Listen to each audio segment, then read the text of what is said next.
एक बार फिर से आप सभी का बहुत बहुत स्वागत है। आप देख रहे हैं नमस्ते भारत। वक्त हो गया कि 60 सेकंड में बड़ी खबरों से आपको रूबरू करवाने का। नेशनल हेराल्ड केस में सोनिया और राहुल गांधी के खिलाफ चार्जशीट दाखिल होने के विरोध में आज कांग्रेस पार्टी, कांग्रेस के कार्यकर्ता सड़क पर उतरेंगे। आज कांग्रेस देश भर में ईडी ऑफिस के बाहर प्रदर्शन करेगी। आज दिन भर ईडी ऑफिस के बाहर ऐसे ही हंगामा दिखेगा। सोनिया गांधी और राहुल गांधी के खिलाफ ईडी की तरफ से दायर चार्जशीट के खिलाफ आज कांग्रेस का प्रदर्शन है। पूरे देश में ईडी ऑफिस के बाहर कांग्रेस कार्यकर्ता प्रदर्शन करेंगे। सुबह 10 बजे दिल्ली में कांग्रेस कार्यकर्ता 24 अकबर रोड पर इकट्ठा होंगे। यहां से कांग्रेस कार्यकर्ता ईडी ऑफिस के बाहर प्रदर्शन करने जाएंगे। पटना में सुबह 11:30 पर प्रदर्शन होगा। रांची में कांग्रेस कार्यकर्ता दोपहर 12:30 पर प्रोटेस्ट करेंगे। मध्य प्रदेश में दोपहर 2 बजे जिला और तहसील मुख्यालय के बड़े सरकारी दफ्तरों के बाहर प्रोटेस्ट होगा। देश के लोकतंत्र को समाप्त करने की दिशा में कदम है। सोनिया गांधी और राहुल गांधी के खिलाफ ईडी की चार्जशीट पर कांग्रेस नेता आरोप लगा रहे हैं कि ये बदले की भावना से प्रेरित है और केंद्र सरकार विपक्ष की आवाज को दबाने की कोशिश कर रही है। कांग्रेस पार्टी को नस्तानाबूद करने की मोदी जी की साजिश है। ईडी तो इडियट है, जो मर्जी उसको कराया जा सकते हैं, उससे हमें कोई परवाह नहीं, कोई फर्क नहीं पड़ता। मंगलवार को ईडी ने नेशनल हेराल्ड और एसोसिएटेड जनरल्स लिमिटेड से जुड़े मनी लॉन्ड्रिंग केस में पहली चार्जशीट दाखिल की। चार्जशीट में सोनिया गांधी और राहुल गांधी के साथ साथ गांधी परिवार के सलाहकार सैम पित्रोदा का भी नाम शामिल है। अपने चार्जशीट में ईडी ने अब तक की गई जांच और जुटाए गए सबूतों का जिक्र किया। ईडी की चार्जशीट पर कोर्ट में 25 अप्रैल को सुनवाई होगी। ईडी की तरफ से चार्जशीट में दिए गए तथ्यों को देखते हुए कोर्ट तय करेगी कि क्या इस मामले को आगे बढ़ाना है या नहीं। 25 अप्रैल को अगर अदालत जांच एजेंसी की तरफ से दायर चार्जशीट पर संज्ञान लेती है तो इस मामले में सोनिया गांधी, राहुल गांधी समेत अन्य को आरोपी के तौर पर समन जारी करेगी। इसके बाद मामले की अगली सुनवाई के दौरान आरोपियों को कोर्ट में पेश होकर जमानत लेनी होगी। कोर्ट में जांच एजेंसी जमानत याचिका का विरोध भी कर सकती है। जांच एजेंसी कह सकती है कि जमानत मिलने पर आरोपी सबूतों के साथ छेड़खानी कर सकते हैं। ऐसे में कोर्ट चार्जशीट में पेश तथ्यों के आधार पर जमानत पर फैसला करेगी। अगर कोर्ट से जमानत नहीं मिलती है तो सोनिया गांधी, राहुल गांधी समेत तमाम आरोपियों पर गिरफ्तारी की तलवार लटक जाएगी। एक केस है जिसमें कोई भी तथ्य नहीं है। इसको एक राजनीतिक प्रतिशोध की भावना से किया जा रहा है। जिस केस में ईडी ने सोनिया गांधी, राहुल गांधी के खिलाफ चार्जशीट दाखिल की है वो कांग्रेस से जुड़े एसोसिएटेड जनरल्स लिमिटेड से जुड़ा हुआ है। 2012 में इस मामले में सुब्रमण्यम स्वामी ने दिल्ली की पटियाला हाउस कोर्ट में याचिका दाखिल की थी और स्वामी ने यंग इंडियन कंपनी पर गलत तरीके से एजेएल के अधिग्रहण का आरोप लगाया था। ये मामला कांग्रेस से जुड़े एसोसिएट जनरल से जुड़ा है। कांग्रेस ने 1948 में एसोसिएट जनरल्स लिमिटेड कंपनी बनाई थी। एसोसिएट जनरल्स नेशनल हेराल्ड अखबार निकालती थी। आर्थिक परेशानी के कारण 2008 में नेशनल हेराल्ड का पब्लिकेशन बंद किया गया। 2011 में कांग्रेस ने एजीएल को 90 करोड़ का कर्ज किया। एजीएल के कर्ज को खत्म करने के लिए यंग इंडिया कंपनी बनाई गई। यंग इंडिया में सोनिया गांधी और राहुल गांधी की हिस्सेदारी 48% है। यंग इंडिया कंपनी ने एजीएल का अधिग्रहण किया। ये उनको परेशान करने के लिए, प्रताड़ित करने के लिए ऐसी कार्रवाई की जा रही है। सुब्रमण्यम स्वामी ने 2012 में पटियाला हाउस कोर्ट में याचिका दायर कर इस मामले में हेराफेरी का आरोप लगाया था। स्वामी ने आरोप लगाया कि यंग इंडिया ने अवैध तरीके से एजीएल का अधिग्रहण किया गया। टैक्स, स्टैंप ड्यूटी चुकाए बिना यंग इंडिया के अधिग्रहण का आरोप लगा कि कांग्रेस नेता ने नेशनल हेराल्ड की अरबों की संपत्ति को औने पौने दाम पर कब्जा कर लिया। कांग्रेस पार्टी का इस पर राजनीति करने का आधार नहीं बनता है। हरियाणा में जमीन सौदे से जुड़े मनी लॉन्ड्रिंग केस में ईडी आज भी रॉबर्ट वाड्रा से पूछताछ करेगी और मंगलवार को ईडी ने रॉबर्ट वाड्रा से तकरीबन 6 घंटे की पूछताछ की। पूछताछ के लिए रॉबर्ट वाड्रा ईडी ऑफिस पहुंचे। करीब 6 घंटे रॉबर्ट वाड्रा से पूछताछ हुई। ये मामला फरवरी 2008 में हुए एक जमीन सौदे से जुड़ा है। वाड्रा की company Skylight hospitality private limited ने शिकोहपुर में ओंकारेश्वर प्रॉपर्टी से जमीन खरीदी थी। 3.5 एकड़ जमीन 7.5 करोड़ रुपए में खरीदी गई थी। उसी समय हुड्डा सरकार ने 2.7 एकड़ जमीन पर व्यवसायिक कॉलोनी बनाने का लाइसेंस दिया। इसके बाद स्काईलाइट कंपनी ने जमीन डीएलएफ को 58 करोड़ रुपए में बेच दी। इस मामले में 2018 में हरियाणा पुलिस ने रॉबर्ट वाड्रा, भूपेंद्र हुड्डा, डीएलएफ और ओंकारेश्वर प्रॉपर्टीज के खिलाफ एक FIR दर्ज की थी। 23,000 documents were submitted in 2019. This is politically motivated. Robert से पूछताछ पर सियासत भी हो रही है। विपक्ष इस केस को सियासत से प्रेरित बता रहा है। एक एक पाई जो भ्रष्टाचार की वो वापस ली जाएगी, ये सुनिश्चित किया जाए। ईडी के पास कोई ऐसे साक्ष्य हैं तो 11 साल से ईडी क्या कर रही? अब आगे बढ़ते हैं। नए वक्फ कानून के खिलाफ दायर याचिकाओं पर आज सुप्रीम कोर्ट में सुनवाई होगी। चीफ जस्टिस की बेंच इन याचिकाओं पर सुनवाई करेगी। केंद्र सरकार ने इस मामले में पहले ही कैविएट दायर की है।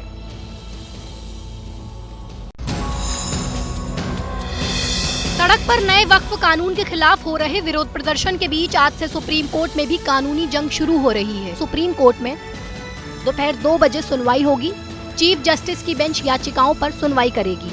बेंच ने chief justice Sanjeev Khanna, justice Sanjay Kumar और KV विश्वनाथन शामिल हैं। कुल 72 याचिकाएं सुनवाई के लिए लिस्ट की गई हैं। नए वक्फ कानून के खिलाफ दायर याचिकाओं में इसे संविधान के अनुच्छेद 14, 15, 25, 26 और 29 का उल्लंघन बताया है। याचिकाकर्ताओं ने कानून में बदलाव को अनुच्छेद 300A यानी संपत्ति के अधिकार के खिलाफ बताया है। केंद्र सरकार ने पहले ही सुप्रीम कोर्ट में कैविएट दायर की है। इसी बीच सुप्रीम कोर्ट में 7 राज्यों में नए वक्फ कानून के समर्थन में आवेदन दाखिल किया गया है। मध्य प्रदेश, राजस्थान, हरियाणा, महाराष्ट्र, उत्तराखंड, असम और छत्तीसगढ़ में नए वक्फ कानून का समर्थन किया है। कुछ आदिवासी संगठनों ने भी नए वक्फ कानून का समर्थन किया है। नए वक्फ कानून के विरोध के नाम पर मुर्शिदाबाद में हुई हिंसा के बाद हालात फिलहाल यहां कंट्रोल में है। केंद्रीय सुरक्षा बलों की तैनाती के बाद इलाके में शांति है। आज राष्ट्रीय मानवाधिकार आयोग हिंसा की जांच के लिए अपनी टीम मुर्शिदाबाद भेज रहा है। मुर्शिदाबाद में हिंसा रोकने के लिए BSF, CRPF, RAF के जवान मुस्तैद हैं। केंद्रीय सुरक्षा बलों की मुस्तैदी के कारण जंगीपुर, धुलियान, सूती और शमशेरगंज में शांति है। पुलिस ने हिंसा के आरोप में अब तक 221 लोगों को अरेस्ट किया है। वहीं हिंसा को लेकर ममता बनर्जी सरकार विपक्ष के निशाने पर है। कानून देश में बदला है, उसके विरोध में पूरे देश व्यापी आंदोलन हो रहा है। ममता बनर्जी की सरकार यहाँ पे चूंकि फंसी हुई है, इसलिए तृणमूल कांग्रेस और बीजेपी दोनों ताल मिल करके ये फसाद संगठित किए, वरना पूरे देश में होता। मुर्शिदाबाद में क्यों हुआ? इस बीच मुर्शिदाबाद में हुई हिंसा की जांच के लिए राष्ट्रीय मानवाधिकार आयोग ने अपनी टीम भेजने का फैसला किया है। ये टीम 3 हफ्तों में अपनी रिपोर्ट सौंपेगी। टीम स्थानीय लोगों से मिलकर हिंसा के कारणों की जांच करेगी। वहीं कांग्रेस नेता अधीर रंजन चौधरी ने मुर्शिदाबाद पहुंचकर हिंसा पीड़ित लोगों से मुलाकात की। अस्पताल में दर्ज हुआ है बहुत सारे घायल लोगों गोली से शामजरगंज की घटना की चलते, लेकिन पुलिस छुपा रहे, कुछ कहते नहीं, सरकार पुलिस कुछ कहते नहीं। वक्फ कानून के खिलाफ पश्चिम बंगाल में हुई हिंसा पर यूपी के सीएम योगी आदित्यनाथ ने ममता बनर्जी पर निशाना साधा है। योगी आदित्यनाथ ने कहा कि ममता बनर्जी को दंगाई शांति दूत नजर आ रहे हैं। वहीं अखिलेश यादव ने कहा कि पश्चिम बंगाल में हिंसा के लिए बीजेपी जिम्मेदार है। नए वक्फ कानून के खिलाफ मुर्शिदाबाद, दक्षिण 24 परगना और पश्चिम बंगाल के दूसरे इलाकों में हुई हिंसा को लेकर ममता सरकार विपक्ष के निशाने पर है। आगरा में एक कार्यक्रम में पहुंचे उत्तर प्रदेश के मुख्यमंत्री योगी आदित्यनाथ ने कहा कि दंगाइयों का इलाज डंडा होता है। ये दंगाई है और दंगाइयों का जवाब तो केवल डंडा हो सकता है, उनके लिए अपील काम नहीं करेगी। योगी आदित्यनाथ के बयान पर टीएमसी नेताओं ने पलटवार किया। टीएमसी के नेताओं ने याद दिलाया कि योगी सीएम हैं और उन्हें संविधान की मर्यादा का ख्याल रखना चाहिए। योगी आदित्यनाथ चीफ मिनिस्टर है यूपी का, संविधान का शपथ लिए हैं। योगी जी अपना प्रदेश संभालिए। समाजवादी पार्टी भी इसी मुद्दे पर ममता बनर्जी के साथ खड़ी दिख रही है। अखिलेश यादव ने हिंसा के लिए बीजेपी को जिम्मेदार ठहराया। हम ममता जी के साथ है, खत्म बात। वहाँ जो कुछ कम्युनल टेंशन हो रही है वो सब बीजेपी करा रही है। मुर्शिदाबाद में हुई हिंसा के बाद सैकड़ों हिंदू परिवार अपना घर-बार छोड़कर पलायन कर गए। कुछ परिवारों ने आसपास के जिलों में शरण ली है तो कुछ परिवार झारखंड पहुंच गए हैं।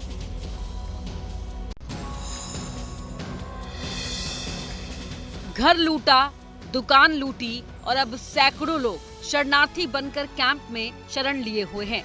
अपने ही देश में अपना घर-बार छोड़कर सैकड़ों लोग शरणार्थी बनने पर मजबूर हैं। मुर्शिदाबाद में हिंसा के बाद कई हिंदू परिवार मालदा में एक स्कूल में शरण लिए हुए हैं। ये दर्द उस घर को छोड़ने का है जिसे अपना कहते थे। धूलियान से सैकड़ों परिवारों की तरह ये परिवार भी अपनी जान बचाकर झारखंड के पाकुड़ पहुंचा है। रिश्तेदारों के घर शरण मिल गई है। वक्फ कानून के विरोध में हिंसा की खौफनाक यादें अब भी इन्हें डरा देती हैं। उतना तो ठीक नहीं है, अगर ठीक होता तो हम लोग पाकुड़ क्यों आते, उधर ही रुकते ना। माहौल ठीक नहीं है इसलिए तो आ गए हैं। मुर्शिदाबाद से भागकर कुछ परिवार साहिबगंज पहुंचे। यहाँ पहुंचे लोगों ने बताया कि कैसे उपद्रवियों ने महिलाओं से बदसलूकी की। 6-7 लाख रुपया का सामान था सर, पूरा एकदम डैमेज कर दिया, सब निकल के। महाराष्ट्र के डिप्टी सीएम एकनाथ शिंदे ने राज ठाकरे से उनके घर पर जाकर मुलाकात की है और एकनाथ शिंदे ने इसे शिष्टाचार भेंट बताया, लेकिन सियासी हलकों में इस मुलाकात को बीएमसी चुनाव से जोड़कर देखा जा रहा है। एकनाथ शिंदे राज ठाकरे से मिलने उनके घर शिवतीर्थ पहुंचे। मुलाकात के बाद शिंदे ने राज ठाकरे के घर डिनर भी किया। करीब 1 घंटा 45 मिनट चली इस मुलाकात के बाद जब शिंदे बाहर निकले तो कहा कि ये शिष्टाचार भेंट थी। ये सदिच्छा भेंट थी, ये कोई पॉलिटिकल मीटिंग नहीं थी। शिंदे इसे शिष्टाचार मुलाकात भले ही बता रहे हो, लेकिन ये मुलाकात ऐसे वक्त में हुई जब बीएमसी के चुनाव की सरगर्मी है। महाराष्ट्र के सियासी गलियारे में चर्चा है कि बीएमसी चुनाव में एकनाथ शिंदे और राज ठाकरे साथ आ सकते हैं। शिवसेना और एमएनएस के बीच गठबंधन हो सकता है। इन चर्चाओं की वजह यह है कि विधानसभा चुनाव में शिंदे गुट ने माहिम से राज ठाकरे के बेटे अमित ठाकरे के खिलाफ अपना उम्मीदवार उतारा था। चुनाव में अमित ठाकरे की हार हुई थी। अब पुरानी तलखी भूलकर दोनों नेता मिले हैं, इसलिए माना जा रहा है कि एकनाथ शिंदे बीएमसी चुनाव में उद्धव गुट को शिकस्त देने के लिए राज ठाकरे से हाथ मिला सकते हैं। महाराष्ट्र के बीड में दिन दहाड़े बीजेपी के नेता की धारदार हथियार से हमला करके हत्या कर दी गई। हत्या के बाद आरोपी ने खुद जाकर पुलिस के सामने सरेंडर भी कर दिया। अब पुलिस आरोपी से पूछताछ कर रही है। ये दिल दहला देने वाली घटना बीड़ के माजलगांव के बाजार रोड पर उस समय घटी जब बीजेपी नेता बाबा साहब प्रभाकर पार्टी दफ्तर में एक नेता से मिलने पहुंचे थे। तभी आरोपी नारायण शंकर ने अचानक उन पर तेज धारदार हथियार से हमला कर दिया। इससे बाबा साहब जमीन पर गिर गए और फिर भी आरोपी उन पर तब तक वार करता रहा जब तक कि उसे ये नहीं एहसास हुआ कि बाबा साहब की मौत हो गई। बीजेपी कार्यालयाच्या बाजूला एका इस्माला मारहाण चालू आहे। त्या ठिकाणी आम्ही गेलो असता इसम नामे बाळासाहेब प्रभाकर जखमी अवस्थेत त्या ठिकाणी मिळून आला आणि त्या ठिकाणी नेल्यानंतर डॉक्टरांनी त्याला मयत घोषित केलेले आहे। बाबा साहब प्रभाकर बीजेपी बूथ विस्तारक और तालुका सचिव थे। जिस वक्त उन पर हमला हुआ उस वक्त वहां पर कई लोग मौजूद थे, लेकिन किसी ने भी उन्हें बचाने की कोशिश नहीं की। हत्या के बाद माजलगांव में तनाव पैदा हो गया। एहतियातन पुलिस ने इलाके में सुरक्षा बढ़ा दी है। हरियाणा के कैथल में कई एकड़ में रखे पराली के गट्ठरों में अचानक से आग लग गई, जिससे भारी तबाही वहां पर मची। भीषण आग की वजह से पूरे इलाके में हड़कंप मच गया। ये आग इतना विकराल रूप ले चुकी थी कि मानो ये लगी नहीं, किसी ने लगाई हो, क्योंकि Hisar Chandigarh national highway number 152 पर कैथल के पास पराली के हजारों गट्ठर बांध कर रखे गए थे। आग इतनी भीषण थी कि लपटें आसमान छू रही थी। हर तरफ विनाश लीला ही दिख रही थी। जब आग का धुआं दूर से दिखाई दिया तो स्थानीय लोग तुरंत एकजुट हो गए और आग पर काबू पाने के लिए अपने ट्रैक्टर, जेसीबी और अन्य गाड़ियां लेकर पहुंचे। फायर ब्रिगेड को भी सूचना दी गई। मौके पर पहुंची फायर ब्रिगेड की टीम ने भी आग बुझाने की कोशिश की, लेकिन आग काफी दूर तक फैल चुकी थी, जिस पर जल्द काबू पाना आसान नहीं था। करीब 25 एकड़ में पराली के गट्ठरों में आग लगी थी। फायर ब्रिगेड और लोगों ने रात भर संघर्ष किया, लेकिन आग इतनी भयंकर थी कि उस पर काबू पाने में कड़ी मशक्कत करनी पड़ी। अनुमान के मुताबिक करीब 4 करोड़ रुपए का नुकसान हुआ है, क्योंकि पराली के गट्ठर कई लोगों ने मिलकर वहां स्टॉक किए थे। आग लगने की वजहों का फिलहाल पता नहीं चल पाया। मध्य प्रदेश के शिवपुरी जिले में अचानक ब्रेक लगाने से एक बस पलट गया और इस हादसे का सीसीटीवी फुटेज भी सामने आया है। राहत की बात तो ये रही कि इस हादसे में कोई हताहत नहीं हुआ। जरा इन तस्वीरों को देखिए। वक्त रात का था। हाईवे पर बस अपनी रफ्तार में चली जा रही थी कि तभी अचानक खिलौने की तरह सड़क पर ये डबल डेकर बस पलट गई। हादसे का सीसीटीवी फुटेज सामने आया है। इसमें साफ तौर पर देखा जा सकता है कि बस तेज स्पीड से चली आ रही होती है। तभी ड्राइवर को सड़क पर लगे डिवाइडर दिखे। इसके बाद ड्राइवर ने अचानक से ब्रेक लगाकर गाड़ी मोड़ने की कोशिश की। ऐसे में बस अनियंत्रित होकर खिलौने की तरह पलट गई। बस में करीब 50 यात्री सवार थे। हालांकि गनीमत रही कि कोई हताहत नहीं हुआ। ये हादसा नेशनल हाईवे 46 पर हुआ। बताया जा रहा है कि शताब्दी ट्रेवल्स की स्लीपर बस लखनऊ से इंदौर जा रही थी। मौके पर पहुंची पुलिस ने सभी यात्रियों को बाहर निकाला। हादसे की एक वजह NHAI की लापरवाही भी है। वहां हाईवे की एक पट्टी को प्लास्टिक बैरिकेड से बंद किया गया था। उन बैरिकेड्स पर ना तो रिफ्लेक्टर लगे थे और न ही पर्याप्त रोशनी थी। मध्य प्रदेश के इंदौर से बीजेपी विधायक के बेटे ने पुलिस के सामने सरेंडर कर दिया है। उस पर देवास जिले में मंदिर के पुजारी से मारपीट करने और जबरन पूजा करने का आरोप लगा था। कहते हैं कानून के हाथ लंबे होते हैं और देवास में ये दिख भी है। मंदिर में पुजारी से मारपीट और जबरन रात में पूजा करने वाले विधायक के बेटे की हेकड़ी निकल ही गई और उसे पुलिस के सामने सरेंडर करना ही पड़ा। ये तस्वीरें आप भूले नहीं होंगे। बड़े बाल और स्टाइलिश कपड़े पहने शख्स का नाम है रुद्राक्ष शुक्ला, जो इंदौर के विधायक गोलू शर्मा के बेटे हैं। उसने 12 अप्रैल को देवास में रात में जबरन मंदिर का पट खोलने को कहा था और मना करने पर पुजारी के साथ मारपीट की थी। दबंगई दिखाकर इसने पूजा भी की और रील भी बनाई। इस मामले ने तूल पकड़ा तो पुलिस ने सरगर्मी से तलाश शुरू कर दी। कई धाराओं में केस दर्ज किया। आखिरकार पुलिस की सख्ती काम आई और रुद्राक्ष समेत 5 आरोपियों ने पुलिस के सामने सरेंडर कर दिया, जिन्हें कोर्ट में पेश किया गया। उन्हें निजी मुचलके पर जमानत दे दी गई। 12 तारीख को जो प्रकरण पंजीबद्ध हुआ था, उसमें 5 लोगों की गिरफ्तारी सुनिश्चित हुई है। गवाहों के समक्ष में कार्रवाई सुनिश्चित की गई है। उनके जो वकील है वो मसलक है, साथ ही आगामी प्रक्रिया की गई है। अब आगे बढ़ते हैं। संभल से अगली खबर है। संभल में हुई हिंसा की जांच कर रहे न्यायिक आयोग के सामने आज समाजवादी पार्टी के सांसद जियाउर रहमान बर्क अपना बयान दर्ज कराएंगे। आज ही समाजवादी पार्टी के विधायक इकबाल महमूद के बेटे को भी न्यायिक आयोग के सामने पेश होना है। नवंबर 2024 में संभल में जामा मस्जिद के सर्वे के दौरान हुई हिंसा को लेकर आज संभल के सांसद जियाउर रहमान बर्क न्यायिक आयोग के सामने अपना बयान दर्ज कराएंगे। संभल के सांसद जियाउर रहमान बर्क पर हिंसा भड़काने की साजिश में शामिल होने का आरोप लगा है। जियाउर रहमान बर्क पर हिंसा के केस में गिरफ्तार संभल शाही जामा मस्जिद कमेटी के अध्यक्ष जफर अली से संपर्क में रहने का आरोप लगा था। संभल हिंसा की जांच कर रही SIT भी जियाउर रहमान बर्क से पूछताछ कर चुकी है। 8 अप्रैल को SIT ने करीब 3 घंटा जियाउर रहमान से पूछताछ की थी। न्यायिक आयोग इससे पहले संभल के SP और मीडिया कर्मियों से पूछताछ कर चुका है। न्यायिक आयोग ने आज ही समाजवादी पार्टी के विधायक इकबाल महमूद के बेटे को भी नोटिस जारी कर पेश होने का निर्देश दिया है। इसी बीच बिना नक्शा पास कराए मकान बनवाने के मामले में भी जियाउर रहमान बर्क की मुश्किलें बढ़ती नजर आ रही हैं। मध्य प्रदेश के सतना से एक चौंकाने वाला मामला सामने आया है। वहां जिला अस्पताल में बिजली गुल होने से टॉर्च की रोशनी में महिला की डिलीवरी करनी पड़ी। सतना जिला अस्पताल का ये है डिलीवरी वार्ड, जहां गेट पर ही एक महिला को डिलीवरी करानी पड़ी क्योंकि वक्त कम बचा था और अस्पताल में बत्ती गुल थी, लिहाजा गेट पर ही डिलीवरी करा दी गई। सरकार भले ही सुरक्षित और बेहतर सुविधा का दावा करती हो, लेकिन जमीन पर हकीकत कुछ और ही बयां करती है। कम से कम इन तस्वीरों को देखकर तो ये कहा ही जा सकता है। प्रसव के लिए जननी एक्सप्रेस जिला अस्पताल पहुंची गर्भवती महिला सोनम की अस्पताल के गेट पर अंधेरे में ही डिलीवरी हो गई।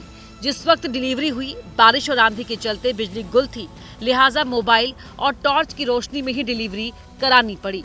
इस घटना के बाद जिला अस्पताल में बिजली बंद होने पर लाइट के लिए बनाई गई वैकल्पिक व्यवस्था के दावे हाथी के दांत साबित हुए। अस्पताल प्रबंधन का दावा है कि इमरजेंसी में जनरेटर और सोलर पैनल से लाइट जलाने का विकल्प है, लेकिन व्यवस्थाएं लापरवाही और अनदेखी का शिकार हैं। लगे हुए हैं, लेकिन जनरेटर ऑन करने के लिए एक स्टाफ जाके जब तक ऑन करेगा, स्टाफ होगा और लाइट चालू होगी तो 2-3 मिनट तो लग जाएंगे। मध्य प्रदेश में वाकई सब अजब गजब है। छतरपुर से एक ऐसी तस्वीर सामने आई है जिसे देखकर हर कोई हैरान है।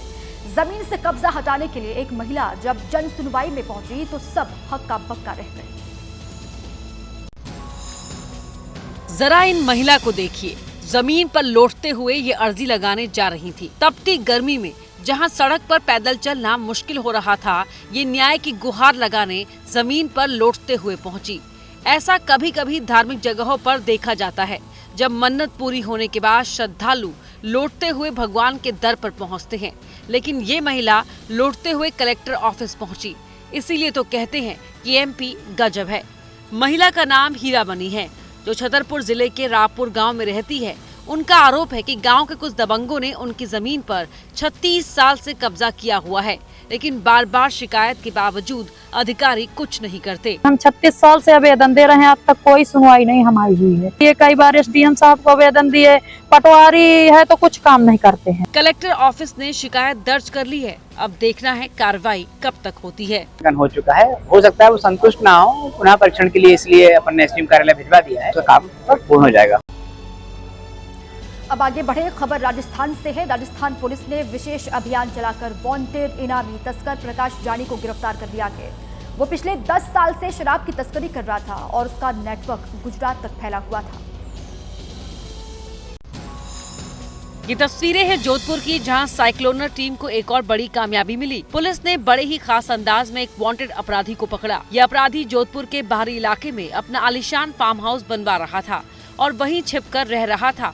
इसकी भनक लगते ही पुलिस ने उसे पकड़ने की योजना बनाई और सुबह सुबह चारों तरफ से घेरकर पुलिस के जवान इसके फार्म हाउस पहुंचे और दबोच लिया। अपराधी प्रकाश जानी भले ही शातिर था और कई साल से गुजरात और राजस्थान पुलिस को चकमा दे रहा था, लेकिन राजस्थान पुलिस इस बार कामयाब रही और उसे पकड़ लिया गया। पुलिस ने प्रकाश जानी को पकड़ने के लिए पुलिस ने ऑपरेशन प्रवारूणी चलाया हुआ था और 35,000 के इनामी अपराधी को धर दबोचा। प्रकाश जानी पर राजस्थान और गुजरात में शराब तस्करी से जुड़े करीब 16 मामले चल रहे हैं। प्रकाश बड़े ही शातिराना तरीके से शराब की तस्करी करता था। वो चंडीगढ़ से डील करता और ट्रक के जरिए शराब की खेप राजस्थान और गुजरात पहुंचाता था। वो खुद शराब नहीं पीता, लेकिन हजारों लोगों को नशे का आदी बना चुका है। और अब बात आईपीएल के मुकाबले की। पंजाब किंग्स ने आईपीएल इतिहास का सबसे छोटा स्कोर डिफेंड कर दिखाया। पहले बैटिंग करते हुए पंजाब की टीम 111 रन ही बना पाई। जवाब में केकेआर 95 रन बनाकर ऑल आउट हो गई। युजवेंद्र चहल ने 4 विकेट लेकर पंजाब को जीत दिलाई। पंजाब के गेंदबाजों ने कोलकाता को 112 रन का लक्ष्य हासिल नहीं करने दिया। पंजाब ने लो स्कोरिंग मैच में कोलकाता को 16 रन से हराया। पंजाब की जीत के हीरो रहे युजवेंद्र चहल, जिन्होंने 4 विकेट लिए। चहल ने कोलकाता के कप्तान अजिंक्य रहाणे, खतरनाक दिख रहे अंकुश रघुवंशी, हिटर रिंकू सिंह और अमनदीप सिंह को पेविलियन भेजा। चहल का साथ दिया मार्को यानसन, जिन्होंने 3 विकेट निकाले।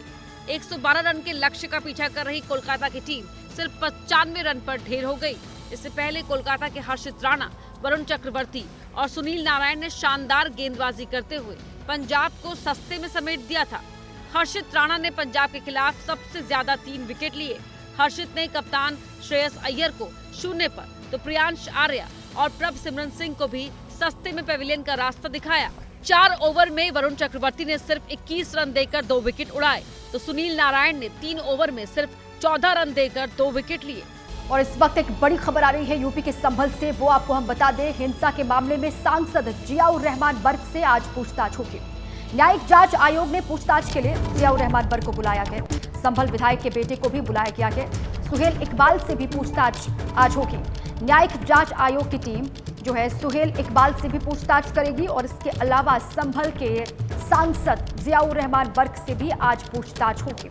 और विवेक राय मेरे साथी इसी पर और जानकारियों के साथ जुड़ चुके हैं। विवेक, दोनों से ही न्यायिक आयोग की टीम आज पूछताछ करने वाली है, और क्या डिटेल्स है, कितने बजे पूछताछ होगी?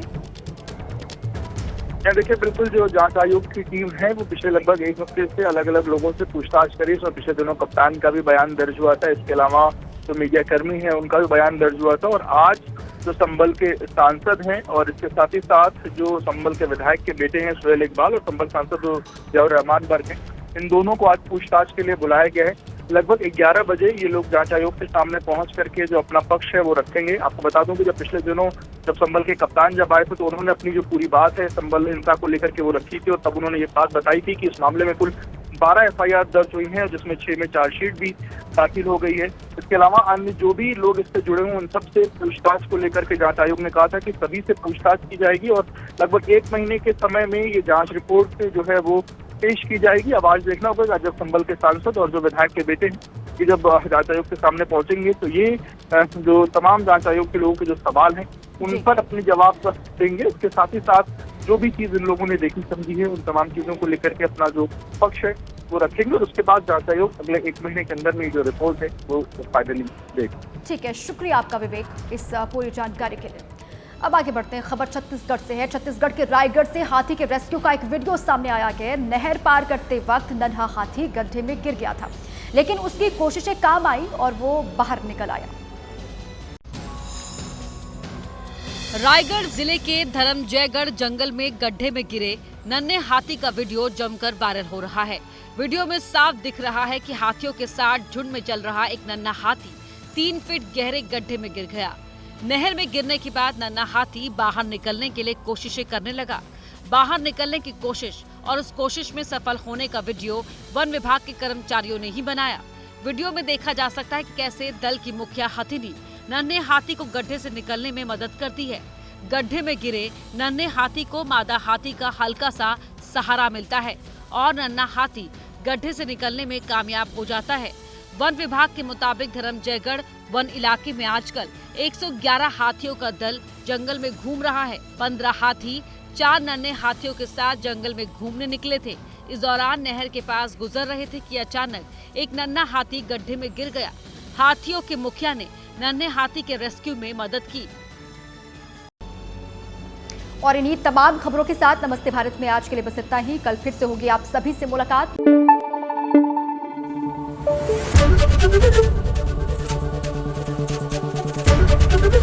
एबीपी न्यूज आपको रखे आगे।